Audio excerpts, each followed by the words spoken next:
आज का हमारा चैप्टर है ध्वनि।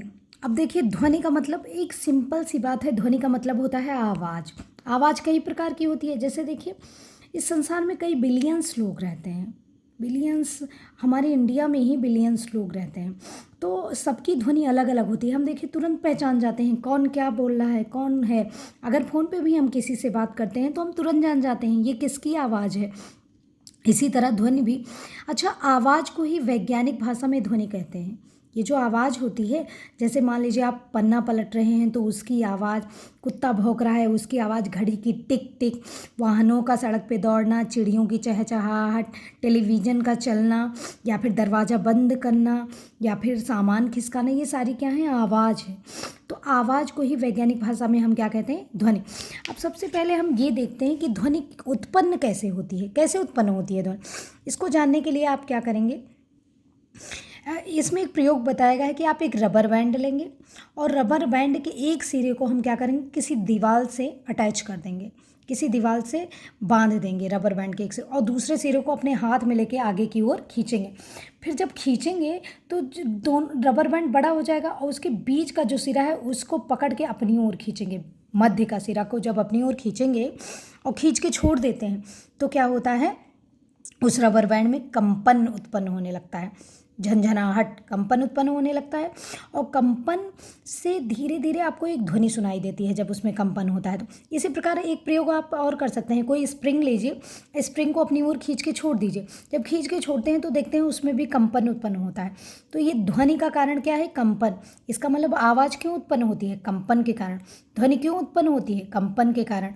अगर मान लीजिए आप कभी कभी देखें, जब विद्यालय में घंटी बजती है, जब विद्यालय में घंटी बजती है तो घंटी बजने के बाद आप घंटे को हाथ से छू के देखें तो आपको महसूस होगा कि उसमें कंपन हो रही है। तो ध्वनि क्यों उत्पन्न होती है, कंपन के कारण।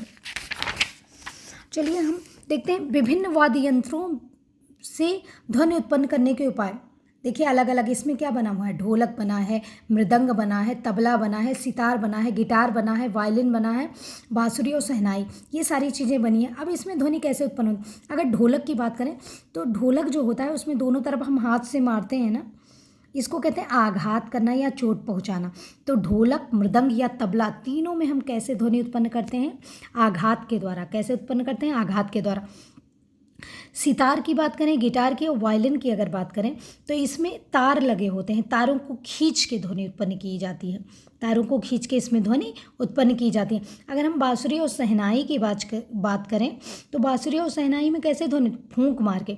तो इसमें जितने भी वाद्य यंत्र बने हैं ध्यान से देखें, ढोलक, मृदंग, तबला, आघात के द्वारा ध्वनि उत्पन्न की जाती है। सितार, गिटार, वायलिन, इसमें कैसे ध्वनि उत्पन्न की जाती है, तारों के द्वारा, तारों को खींचकर। और बांसुरी और शहनाई में ध्वनि कैसे उत्पन्न की जाती है, फूंक मारकर। चलिए तो अब हम देखते हैं कंपन, आवर्तकाल, आवृत्ति और आयाम, ये किसे कहते हैं। अगर मान लीजिए हम जानते हैं जब कोई वस्तु अपनी माध्य स्थिति से, जैसे आपने झूला पड़ा हुआ देखा होगा, झूला क्या होता है, झूला हम डाल देते हैं, उसके बाद जब झूला झूलते हैं तो एक तरफ झूला जाता है फिर दूसरी तरफ आता है। इसका मतलब अपनी माध्य, मतलब बीचों बीच की स्थिति से अगर इधर उधर कोई वस्तु गति करती है तो हम उसे दोलन गति कहते हैं या कंपन कहते हैं। चाहे आप दोलन कहिए चाहे उसे क्या कहिए, कंपन। अपनी माध्य स्थिति से अगर कोई इधर उधर गति कर रहा है तो एक कंपन में अगर जो समय लगता है, एक कंपन करने में, किसी वस्तु के एक कंपन करने में जो समय लगता है उसे उसका आवर्तकाल कहते हैं। और एक सेकंड में जितने कंपन होते हैं वह उसकी आवृत्ति कहलाती है। एक कंपन में जो समय लगा उसे क्या कहेंगे, आवर्तकाल। और जो एक सेकंड में कंपनों की संख्या होती है वो उसकी आवृत्ति कहलाती है वस्तु की। आवृत्ति का मात्रक होता है हर्ट्ज। अगर मान लीजिए आवृत्ति 4 है तो हम कहेंगे 4 हर्ट्ज, क्योंकि आवृत्ति को किस में मापते हैं, मात्रक माने जिसमें मापा जाता है, तो किस में मापते हैं, हर्ट्ज में। और इसे यच और जेड से डिनोट करते हैं। इसे किससे डिनोट करते हैं, यच और जेड से। एक हर्ट्ज आवृत्ति एक दोलन प्रति सेकंड के बराबर होती है। एक हर्ट्ज आवृत्ति किसके बराबर होती है, एक दोलन प्रति सेकंड, या कंपन प्रति सेकंड चाहे कहिए चाहे दोलन प्रति सेकंड। अब देखिए कंपन करती हुई वस्तु अधिकतम विस्थापन जितना करती है, जैसे अपने मध्य स्थिति से जितना एक तरफ जाएगी वही उसका क्या कहलाएगा, आयाम। कोई भी वस्तु अपनी मध्य स्थिति से जितना एक और विस्थापन करेगी वही उसका क्या कहलाएगा, आयाम कहलाएगा। तो आप देखिए आपने आवृत्ति जाना, आवर्तकाल जाना और आयाम जाना। अब इन्होंने कहा कि कभी कभी ध्वनियाँ जो होती हैं विभिन्न प्रकार की होती हैं। अब अलग अलग प्रकार की ध्वनियाँ देखें, ध्वनियाँ विभिन्न प्रकार की क्यों होती हैं, उसका कुछ कारण होता है जिसके कारण ध्वनि विभिन्न प्रकार के हैं। अब देखिए, पहला है ध्वनि की प्रबलता एवं तारत्व। देखिए, प्रबलता ध्वनि की, अगर मान लीजिए आप धीरे बोल रहे हैं तो इसका मतलब प्रबलता कम है, और अगर बहुत तेज चिल्ला रहे हैं तो इसका मतलब ध्वनि की प्रबलता ज़्यादा है। अगर कानों को ध्वनि तेज सुनाई देती है तो प्रबलता ज़्यादा है, अगर कानों को ध्वनि धीरे सुनाई देती है तो प्रबलता उसकी क्या होती है, कम होती है। ऐसे हम प्रबलता जान सकते हैं। दूसरी चीज़ है तारत्व। देखिए, इसमें लिखा है प्रबलता ध्वनि का वह गुण है जिससे ध्वनि तीव्र एवं मंद सुनाई देती है। तारत्व की बात करें, ध्वनि का वह गुण जिससे हमें ध्वनि मोटी या पतली सुनाई देती है। अगर तारत्व ज़्यादा है तो ध्वनि पतली सुनाई देगी, अगर तारत्व कम है तो ध्वनि मोटी सुनाई देगी। तारत्व ज़्यादा है तो ध्वनि कैसी, पतली। अगर तारत्व कम है तो ध्वनि कैसे सुनाई देगी, आपको मोटी सुनाई देगी। अब चलिए देखते हैं कि ध्वनि के प्रकार। ध्वनि के कई प्रकार होते हैं, जैसे सबसे पहली ध्वनि जो है प्रबल एवं मंद ध्वनि। जो तेज सुनाई दे वो प्रबल ध्वनि, और जो धीरे सुनाई दे वो क्या है, मंद ध्वनि। जैसे बादलों का गड़गड़ाहट क्या होता है, प्रबल ध्वनि, लेकिन कागज का पलटना क्या है, मंद ध्वनि। अब मोटी और पतली ध्वनि की बात करें, ध्वनि का तारत्व डिपेंड करता है कि ध्वनि मोटी है या पतली। जैसे बिल्ली बोलती है और कुत्ता बोलता है, तो बिल्ली जो बोलती है उसका तारत्व क्या होता है, अधिक होता है, इसीलिए ध्वनि पतली सुनाई देती है।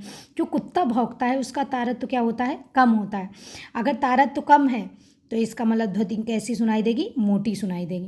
प्रिय एवं अप्रिय ध्वनि, जो हमें अच्छी लगे वो प्रिय ध्वनि, और जो हमें अच्छी ना लगे वो अप्रिय ध्वनि। अब ध्वनि देखिए, ध्वनि मेनली 3 प्रकार की होती है, अपश्रव्य ध्वनि, श्रव्य ध्वनि और पराश्रव्य ध्वनि।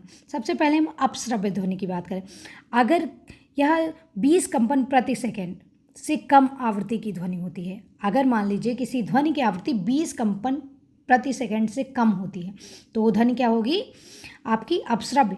वो मनुष्य नहीं सुन सकता है, उसे हाथी, कबूतर ये लोग सुन सकते हैं, कुछ ही जंतु सुन सकते हैं। तो अपश्रव्य ध्वनि को हाथी और कबूतर सुन सकते हैं। और ऐसी ध्वनि जो 20 कंपन प्रति सेकंड से, जिसकी आवृत्ति कम होती है, और जिसकी आवृत्ति 20 कंपन प्रति सेकंड से 20,000 कंपन प्रति सेकंड हर्ट्ज के बराबर होती है, उस ध्वनि को हम क्या कहते हैं, श्रव्य ध्वनि। इसे मनुष्य आराम से सुन सकता है।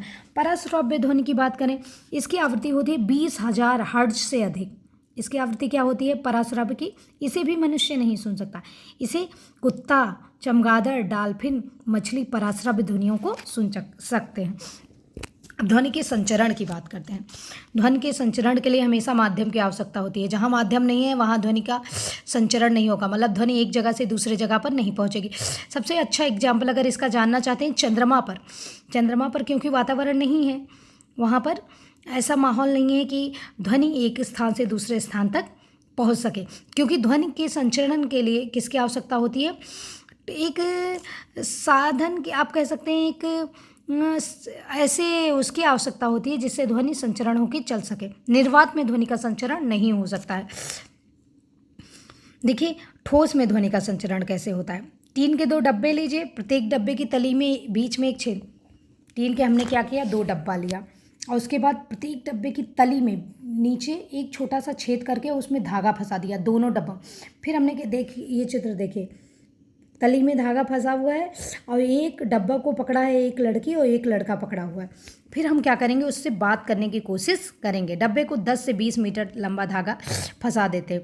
फिर देखते हैं तो ध्वनि का संचरण ठोस में होता है, क्योंकि हम आराम से बात सुनाई पड़ रही है। इसका मतलब ध्वनि का संचरण क्या होता है, ठोस में होता है। द्रव में देखें, जैसे एक गिलास में पानी लीजिए या फिर एक बाल्टी में पानी लीजिए और अंदर जाके पत्थर को आपस में टकराइए। जब पानी के अंदर पत्थर को आपस में टकराते हैं तो हमें ध्वनि सुनाई देती है। इसका मतलब ध्वनि का संचरण द्रव में भी होता है।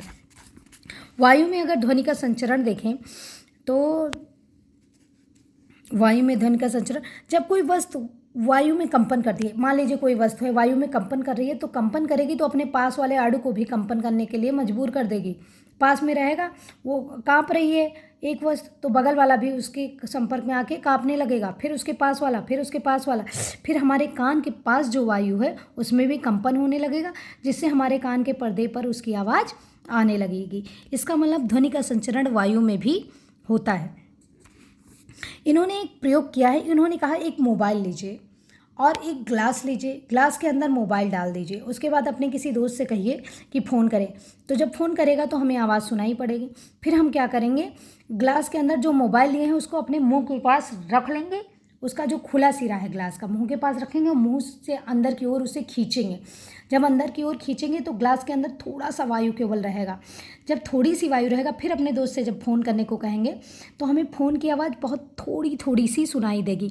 अगर मान लीजिए हम क्या करते हैं, ग्लास के अंदर की सारी वायु निकाल देते हैं और उसके अंदर हम एक सेल फोन, मोबाइल फ़ोन डाल देते हैं और फिर क्या करते हैं, अपने दोस्त से कहते हैं कि उस पर फ़ोन करें। जब हम अपने दोस्त से कहेंगे उस पर फ़ोन करने को तो क्या होगा, वो क्योंकि उसके अंदर वायु नहीं है तो फ़ोन की आवाज़ हमें बिल्कुल भी बाहर सुनाई नहीं देगी। इससे पता चलता है कि निर्वात में वायु का संचरण, ध्वनि का संचरण नहीं होता है। अगर हमने उसमें से वायु निकाल दी तो अगर हमें आवाज़ नहीं सुनाई पड़ रही है, इसका मतलब ध्वनि का संचरण निर्वात में नहीं होता है। ध्वनि का संचरण के लिए किसी न किसी माध्यम की आवश्यकता होती है। ध्वनि किसी माध्यम, ठोस, द्रव, गैस में ही संचरित होता है, अन्यथा ये संचरित नहीं होता है। अब ध्वनि के परावर्तन की बात करते हैं। मान लीजिए जैसे प्रकाश का परावर्तन होता है वैसे ध्वनि का भी परावर्तन होता है। इसे अगले वीडियो में देखते हैं।